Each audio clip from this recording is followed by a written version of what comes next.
Hello everybody, this is Dave the Mechanic and I'm back with another video. And today we're working on a 2010 Audi A4 2.0 turbo engine.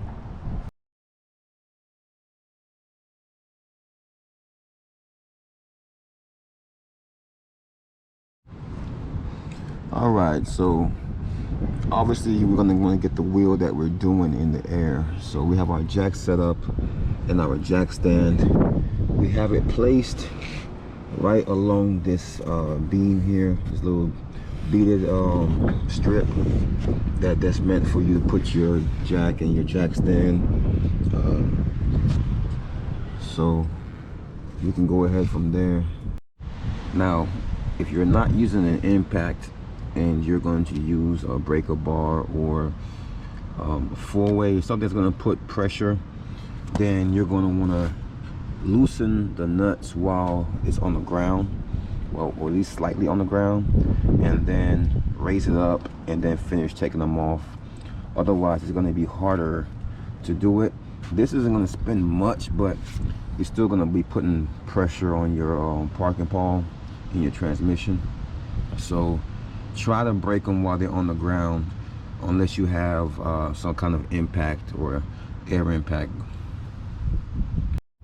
Alright, so we're just gonna get up in here with a small flathead and do a little prying until this thing just pops off.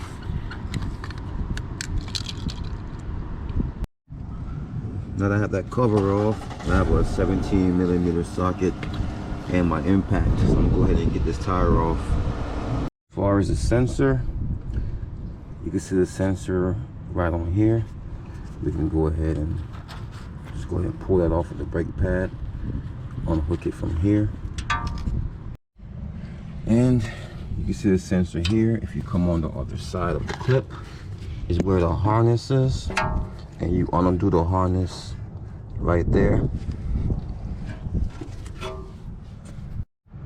Once the harness is off, you're able to remove this piece right here by unclipping this top part with the flathead. Right, now that you got your old one out, you take your new wire and you rehook it in here.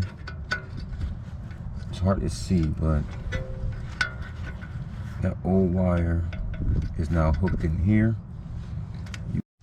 After you get that pressed in, you come on this side here and you reattach your harness. You can go ahead and attach your wire that we connected earlier. You bring it in here, and then that slot right there, you can see where it's made for it there. You go ahead and place that in and you press that all the way in.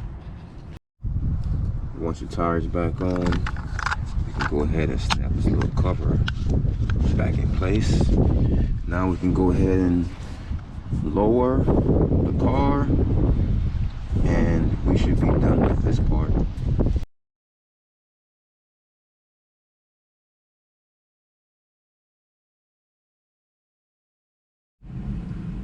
Alright, well, that's another video in the books. If you like the video, like, subscribe, leave a comment. If there's anything I left out, let me know. Anything I could have done better, let me know as well. All feedback is welcome. So until next time, this is Dave the Mechanic. See you again in another video.